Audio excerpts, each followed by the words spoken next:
FanScape, a FanFiction podcast, presents Blood and Venom, Part 1, Perdition's Genesis.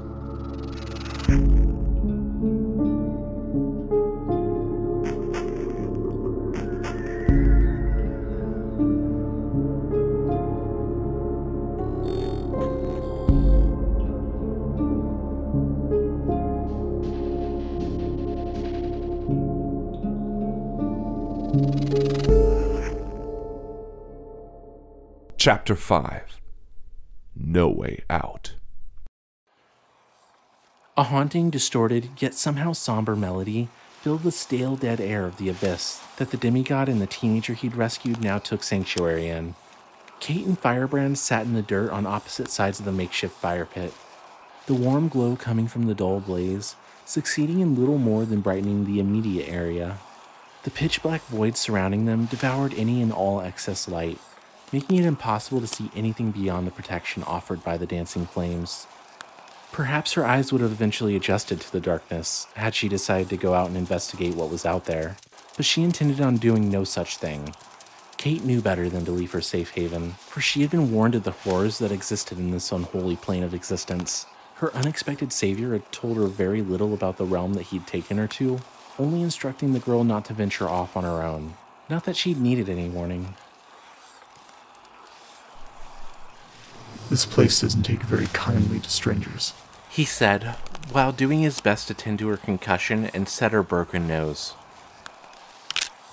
both of which she'd gotten during her collision with the administrator. Despite the Shadow Man's efforts to make her comfortable, she felt far worse taking shelter in the void than she ever had while wandering Riverview Park. This realm of reality was no place for human beings. So while Firebrand sat there, calm and collected, his glowing pinhole eyes staring thoughtfully into the glowing embers, Kate only grew more paranoid by the second. She found herself constantly looking over her shoulder, her flesh crawling with goosebumps, as she had no choice but to listen to the disturbing, near-constant noises coming from the other side of the black curtain.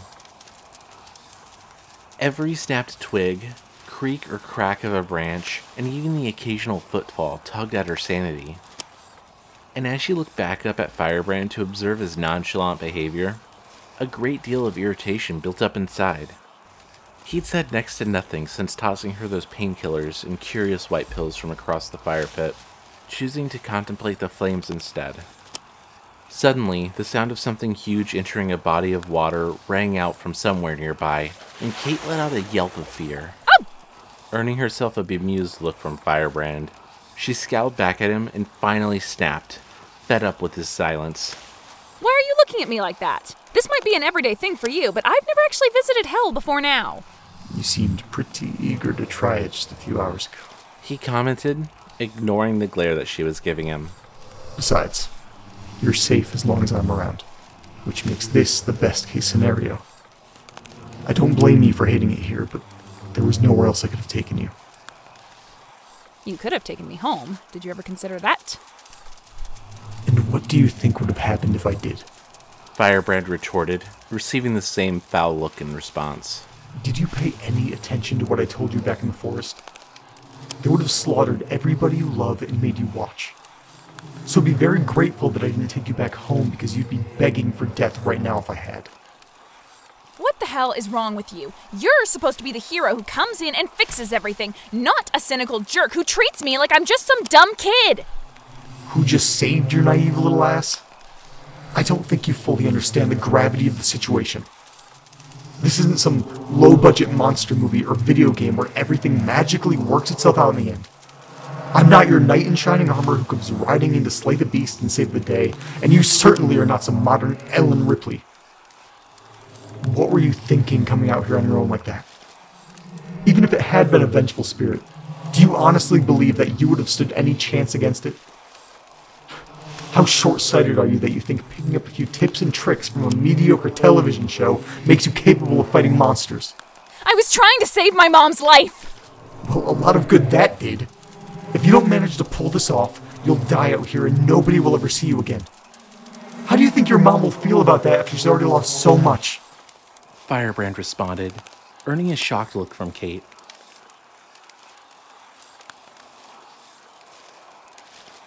She stared at the annoyed demon for several moments before what he said finally hit home, and she felt herself starting to tear up.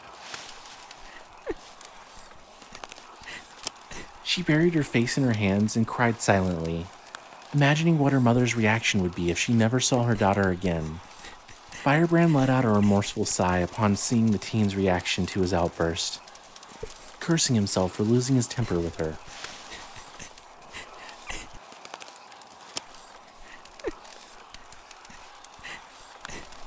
Listen, Kate, I'm sorry, it's easy to forget that you're just a kid. Especially after everything I've seen you go through tonight. I didn't mean anything by... No, you're right. I'm not ready for this. It was stupid to think I was. She interrupted, wiping tears away with her sleeve. But that doesn't matter, because I have to be. I have to be for my mom's sake. And I'm going to finish this no matter what it takes. And I will do everything in my power to help you get out of this mess. I promise you that. But you need to have trust in me for this to work. And that goes beyond simply taking those painkillers I gave you. He said, having found a whole new sense of admiration for the girl. Understood? Yes. She sniffled, nodding to her inhuman ally. Good. Now that we're on the same page, I need to know if you're ready to go back to the forest. We're running out of time, and believe me when I tell you that you'll like the administrator even less when he's angry. He said, getting up onto his feet. I'm ready as I'll ever be. Those meds you gave me really did the trick, whatever they were. She stated, as she too stood back up. Those little beauties are called Preaxin. He said with a grin. Fighting off signal radiation poisoning isn't their intended purpose, but for some reason things have an element or chemical compound in them that works wonders for people in your situation. And before you even ask, no. Taking them won't have any nasty side effects. I think their official purpose is to help with schizophrenia or seizures or something. Well, I guess I was right about the effect that the administrator had on me and my equipment being radiation-based. But this Sigma radiation, how does it work exactly? She questioned, hoping to untie some of the knots before being dumped back into the fray. To put it in layman's terms, the stuff rolls off of him like some kind of anomalous body odor. Only instead of smelling bad, it ravages your physical health. It's not something you want to be around for very long, and avoid it altogether when possible. Looking back on it, I really should have warned you about this sooner, since the amount of time you're exposed to this stuff can mean the difference between life and death. Also, keep in mind that Preaxin isn't a permanent solution, especially if you get too close to the source. Think of it as a supernatural painkiller. So it probably wouldn't be a bad idea to invest in some of these things as soon as possible, then? Considering you told me before that he's still going to follow me around after this is over. Bingo. The demigod responded, satisfied at the progress they were making together. Then his tone shifted back to serious again, as he remembered the tight schedule he was on. Well, I hope you're ready, because it's time to go. I am. Kate confirmed, fear setting in again as Firebrand took her hand in his own. After only a short moment of dizziness, accompanied by the same rushing sensation as before, she found herself blinking rapidly as she adjusted to the new surroundings. No longer were they in the twisted crawlspace between worlds, but back in the concrete tunnel standing almost exactly where she had been knocked to the ground. The tired teenager instantaneously felt the familiar chill of the forest, but this time she relished in it, grateful that she no longer had to breathe in the foul abyssal air. She heard the fierce wind picking up outside of the passage, and when she turned to look out at the tunnel's exit, was pleasantly surprised to see the first glimmer of dim morning sunlight shining down on the hiking trails. Catch. Firebrand said as he tossed her the fallen flashlight and camcorder, which had been lying in the dirt since she dropped them. I hope they'll still work. Believe it or not, Sigma radiation is worse for electrical equipment than it is for people. Let me check. Kate said, searching for the power button.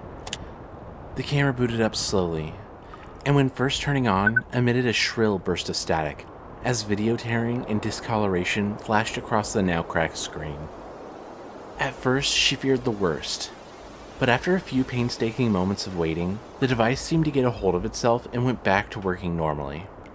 After checking to make sure all of the footage she'd recorded hadn't been erased, she hit record again and pointed the camera at Firebrand, doing her best not to worry about the near-dead battery. She then switched on her flashlight, which still worked alright, but the battery was so depleted that the beam was barely visible. Everything's up and running.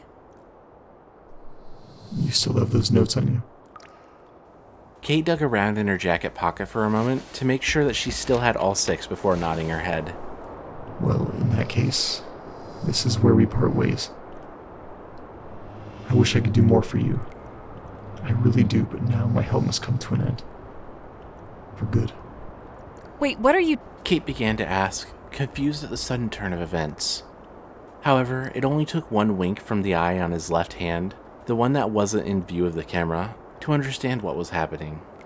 He was putting on a show for those who might be listening, whose eyes were definitely fixated on the two of them now that the game was about to resume. Well, thanks, I guess. She responded, playing along with his scheme. Oh, and just for the record, I find your actions tonight far more brave than stupid. He said, earning an amused grin from the girl. Good luck out there, kid. Wait! You said before that I was part of something that began a long time ago, and it kind of sounded like I'd have an important role to play in the future. What was that all about? You'll find out more when the time is right. Just know that everything happening tonight is only the beginning. Firebrand stated, a neutral look on his ghostly face. Best not to worry about it now, though. Go make your mother proud.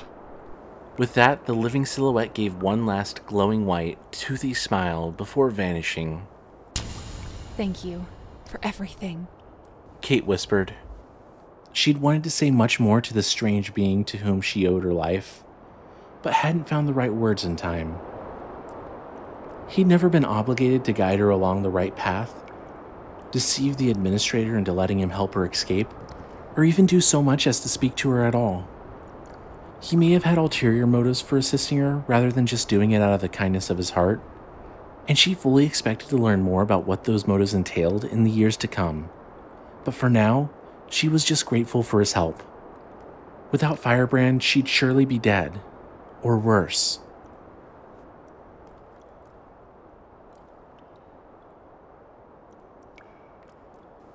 Holding her head high, Kate finally exited the tunnel and stepped out into the windswept morning, noticing right off the bat that the suffocating fog from before was all but gone. Her best guess was that the tempest had either blown most of it away, or it had dissipated on its own as the morning grew brighter. Beams of bright golden light from the rising sun shone through the trees like rays of hope, finally putting an end to the oppressive darkness and allowing the teenager to put her flashlight away in a jacket pocket. According to the camcorder's clock, it was roughly 7 in the morning, and in any normal forest, she'd be able to look forward to seeing the wildlife waking up from its collective slumber. However, in this cursed place, the only thing that she had to look forward to beyond the rising sun was being hunted by a demon. More determined than ever before to finally end the nightmare, she started sprinting down the trail as fast as she could while fighting hard against the wind, doing her best to ignore the fact that she could see the administrator much more clearly in the sunlight. It took longer than she would have liked to reach the next landmark, thanks to the unrelenting gale, but she still made it there in decent time. However, it turned out to be nothing more than a heavily rusted blue oil truck, parked in the grass to the left of the trail. And much to Kate's annoyance, there wasn't a note to be found. Letting out a frustrated groan, she glanced to the right and saw the administrator standing in the road, much closer to her position than she appreciated. She knew that if he could physically smile at our misfortune, he would be doing so, and thought of flipping the creature off, but ultimately decided against it. Going through with that idea would have been like prodding a bull, only this particular bull was capable of effortlessly reducing her to a bloody mess. Instead, she simply turned around and got away from the area as fast as she could, refusing to let the creature's scare tactics get to her head. The sun steadily climbed higher in the sky and illuminated more and more of the landscape, which ultimately proved to be both a gift and a curse. While it was far easier to see where she was going now, aside from the wind stinging her eyes, it was also much easier to see the administrator in her peripheral vision, who was constantly teleporting from place to place, trying to make her slip up as he slowly got closer and closer. Feeling her heart rate increasing, and knowing that she couldn't ignore his presence for much longer, she pushed herself to keep going, her legs burning as her lungs struggled to take in enough air. She soon stumbled across a new path that branched to the left, but took one look down it and passed it by, now able to see that it led back to the field that held the propane tanks and bathhouse. Kate eventually managed to reach the penultimate landmark, a red, rusted pickup truck parked next to a small, rundown blue and yellow building in the shape of a cube. It took only a few moments of investigation to discover that the vehicle held nothing of interest. But there was, however, a tattered scrap of paper stuck to the shed's single boarded-up window. A more detailed yet simplistic drawing of the administrator stood at the center of the page, and scribbled around it dozens of times was the word, "No." 7 of 8. The voice announced, with a nervous tone. 1 to go. Kate muttered as she pocketed the note, well aware of how serious things were about to get. Just as that thought was going through her head, a new ambience torn through the forest to signify the final stage of the game. There was no coherent explanation for what she was hearing, as it could only be described as a strange, repeating audio frequency that shifted in pitch throughout its duration, accompanied by something that vaguely resembled the sound of raspy breathing thrown in at the end of the loop. Unfortunately for the exhausted teenager, this new cadence operated differently than the previous ones. Instead of replacing the fearsome tempest, it joined in with it to create something far more unsettling than any of the others. Snapping back to her senses, Kate barely had time to shift her thoughts away from the new sound and back to her objective before the administrator abruptly appeared right in front of her, his tentacles writhing ferociously in the air. She immediately ran for her life, sprinting down the trail as fast as she could and dodging her foe at every turn. The demon was moving around more rapidly now than it ever had before, frequently teleporting directly in front of the girl in hopes that she'd finally slip up and run right into its waiting arms.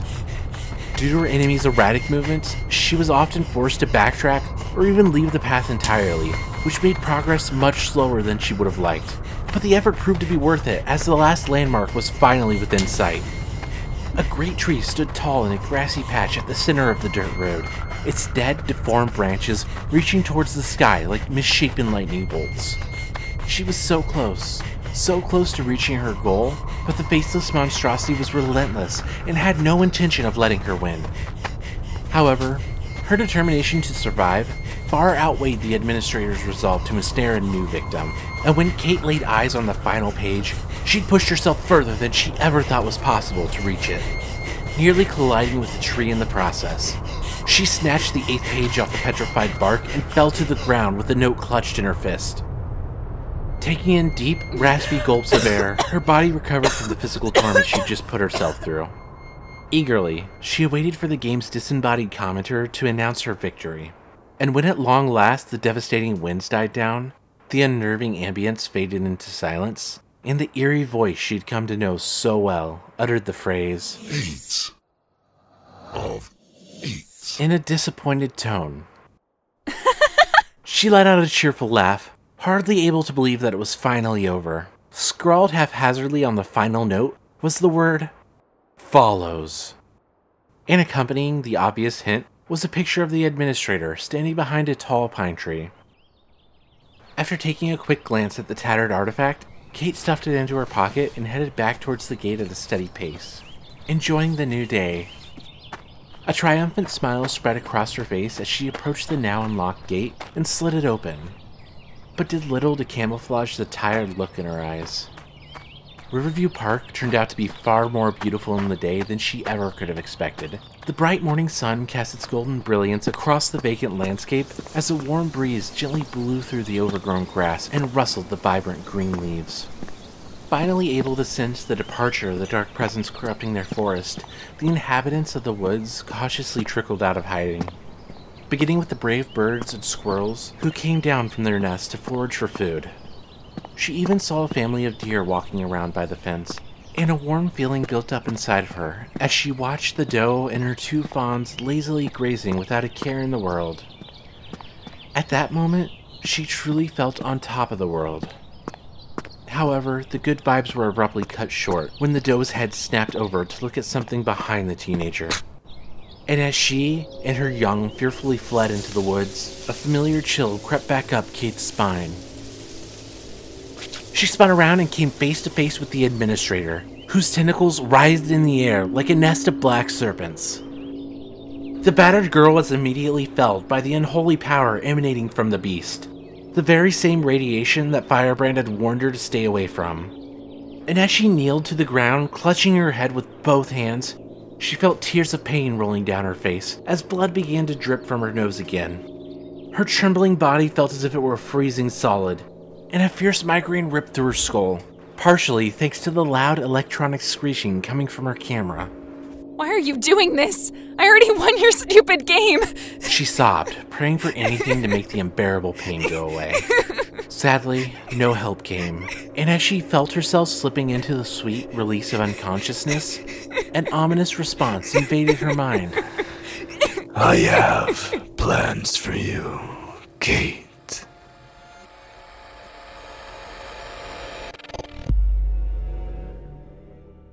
Thank you for listening to Blood and Venom, written by Arthur Faraday, under the username WoodMr13, distributed on Archive of Our Own. Season 2 of FanScape has been funded by the Nevada Arts Council and the National Endowment of the Arts. Starring Cathryn Archer as Kate Milens, Chris Maconaughey as the Slender Man, David Klein II as the Narrator. Guest starring Jamie Petronis as Firebrand, Vincent C. Davis as the Observer, Harlan Guthrie as the Introduction Narrator. Intro and credits music created by Dylan Griggs.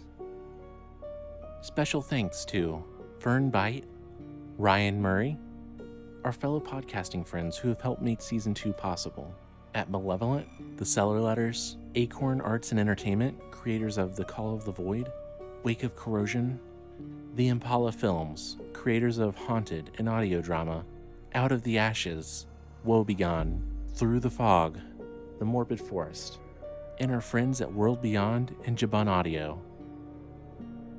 Before we end the episode, I just want to take a moment to say that while Season 2 of FanScape was funded by a grant, future seasons will be done so out of pocket.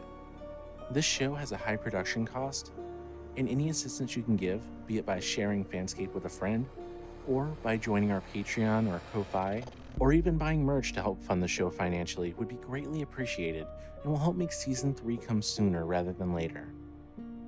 Links for this and everything else mentioned in the credits can be found in the description or at thefanscape.com.